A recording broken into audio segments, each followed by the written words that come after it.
con el que pretende profundizar en la prevención como principal herramienta para la erradicación de estas conductas agresivas. Óscar Cortijo es el autor del libro Cómo prevenir el acoso escolar, la implantación de protocolos anti-bullying en los centros escolares, una visión práctica y aplicada. Óscar Cortijo, muy buenos días. Muy buenos días. Es un placer que pueda acompañarnos en esta jornada. ¿A quién va dirigida esta actividad, esta charla sobre la prevención del acoso escolar?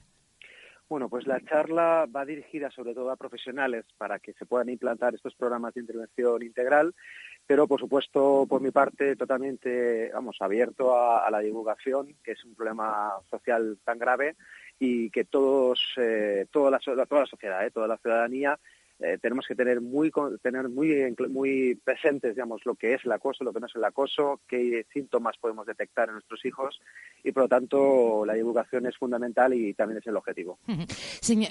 Óscar Cortijo, dígame una cosa, porque a veces hablamos del asunto del acoso escolar y en algunas ocasiones se banalizan las situaciones.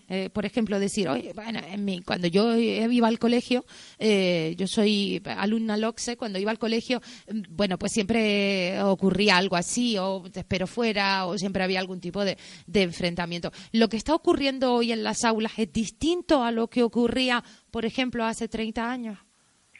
A ver, se ha modificado, pero como muy bien dice, el problema que nos encontramos en estos momentos es que estamos en una fase de eclosión, que ya lo veníamos advirtiendo, que es sin precedentes. Esta eclosión de situaciones de acoso se ha agravado muchísimo y justamente ha sido por esa banalización que también comentaba, de que esto son cosas de niños, esto no tiene importancia.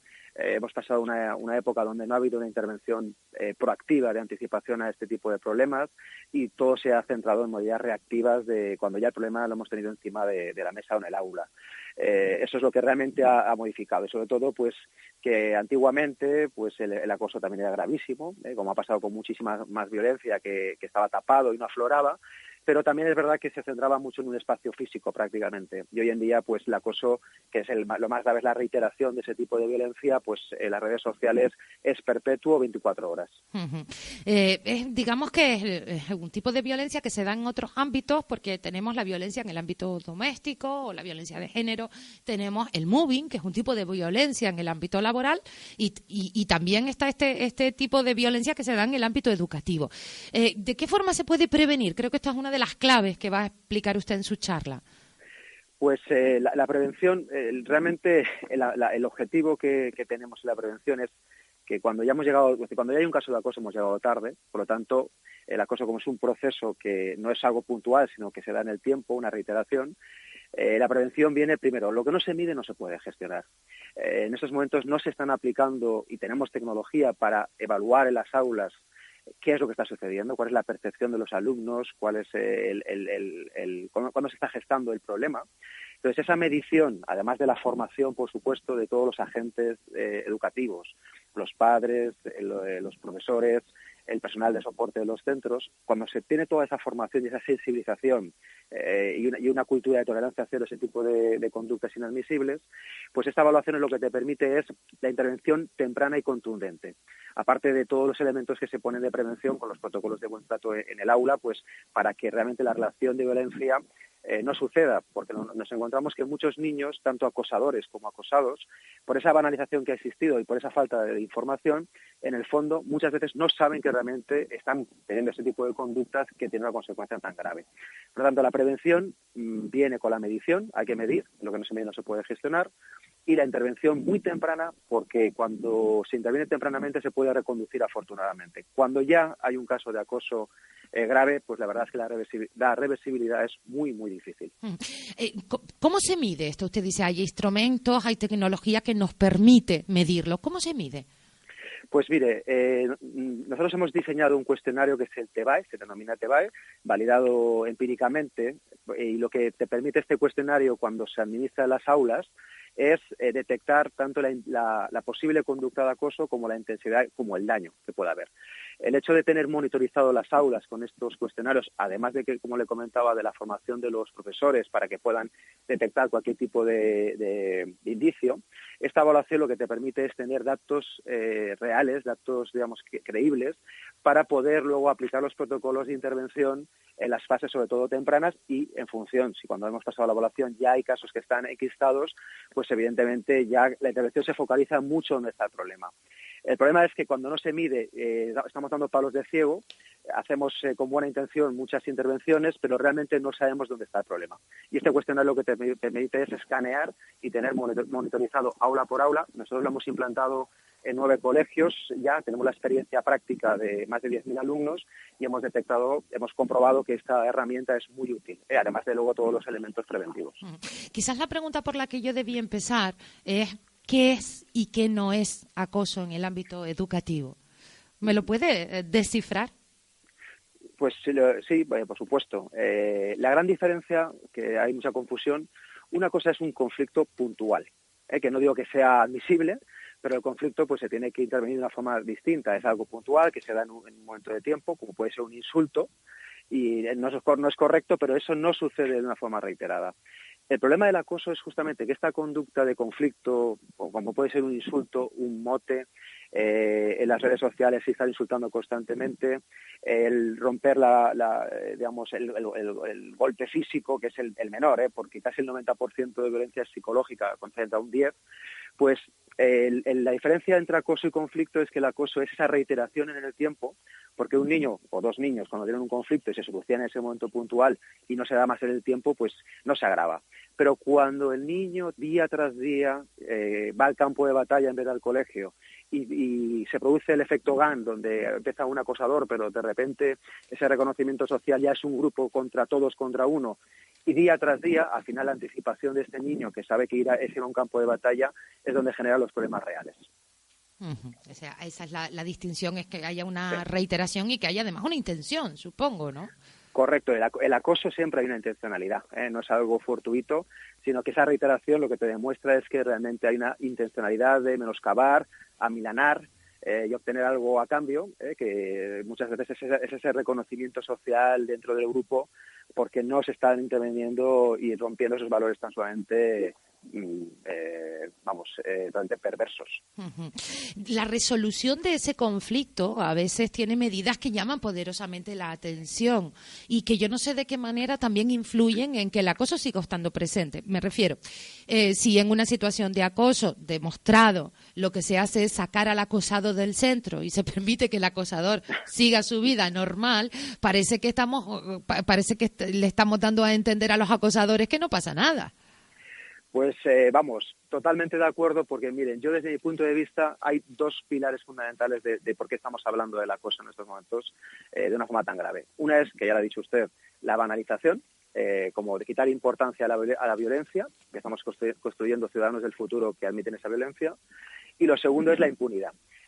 Flaco favor estamos haciendo a los niños acosadores cuando no hay una contención de esas conductas y se les demuestra que hay una consecuencia justamente de estas conductas. En la impunidad hay que tomar medidas justamente contra los acosadores y no al contrario. Cuando esto no sucede y ya el problema se ha enquistado porque no ha habido esa prevención y esa medición que comentábamos anteriormente, lo que nos encontramos es que el que tiene que abandonar el centro es el acosado, es la víctima. Y el mensaje que se lanza en el centro es que aquí no pasa nada, los acosadores han sido los que han salido victoriosos y está súper comprobado. Esos acosadores van a repetir y van a buscar otra víctima. Por lo tanto, flaco favor estamos haciendo a la sociedad cuando lanzamos este tipo de mensajes. La contundencia en la falta, en la impunidad, la contundencia, me refiero, cuando demostramos que hay un tipo de acoso, es fundamental para lanzar el mensaje y reconducir esas conductas a estos niños que están en fase todavía de aprendizaje y de interiorización de las normas morales. Tenemos la sensación de que, aunque se han establecido determinados protocolos en el ámbito educativo, que a través de cuestionarios a la víctima, a sus familiares, a compañeros, nos permiten ir orientando y determinar en el ámbito educativo, a través de esas comisiones de convivencia, que ahora son obligatorias en el Consejo Escolar. Decía, nos permite identificar si es o no un caso de acoso escolar. Lo cierto es que falta como mucha preparación. Yo no hablo ya de los profesionales de la psicología, sino de los propios docentes, que no saben que están manejando, ¿no? Mire, los protocolos que están fallando es porque muchas veces lo que sucede con el protocolo que es un papel mojado, lo digo sin circunloquios, donde hay unos procedimientos otra vez reactivos cuando ya el problema ha existido, pero no estamos midiendo la prevención, es decir, no estamos midiendo lo que ese diagnóstico inicial y tampoco estamos interviniendo de forma preventiva en las aulas. Esos protocolos de buen trato donde hay que hacer partícipe a los alumnos. Y esto exige que toda la comunidad educativa, es decir, tanto los padres como los profesores, como el personal de soporte, de rutas, etcétera, etcétera, tienen que estar muy bien formados para que sepan en primer lugar cómo detectar este tipo de problemas y lo segundo, cómo el protocolo se activa y se pone en marcha de una forma eficaz. Eso es lo que sucede por esa falta de formación del personal docente, el que no se sepa cómo intervenir y genera un desamparo, porque luego posteriormente esa judicialización que está sucediendo en estos casos, el profesor cuando no tiene una formación adecuada, pues realmente no sabe cómo tiene que actuar. Usted es vicedecano del Colegio Oficial de Psicología de la Comunidad Valenciana. Cuando antes hacía referencia a ese programa específico, usted decía nosotros, que se ha preparado para esa predicción de lo que está, previsión o situación de lo que está pasando, o de en qué momento estamos en cada centro. Interpreto que cuando decían nosotros se refería al Colegio de Psicólogos de la Comunidad Valenciana. Sí, disculpe, le he hablado de nosotros. El profesor Iñaki Piñuel, que es también un referente en acoso, pues el libro lo hemos escrito el profesor Iñaki Piñuel y yo, y hemos hecho mucha investigación en ese sentido, y es cuando decíamos nosotros es porque ya cuando fue el primer estudio serio desde el punto de vista de muestra que se había hecho en España, ya avisábamos que se estaba generando un fenómeno, digamos, de eclosión de casos de acoso y que no se estaba interviniendo adecuadamente. Me refería a estos estudios previos que ya anticipábamos lo que iba a suceder.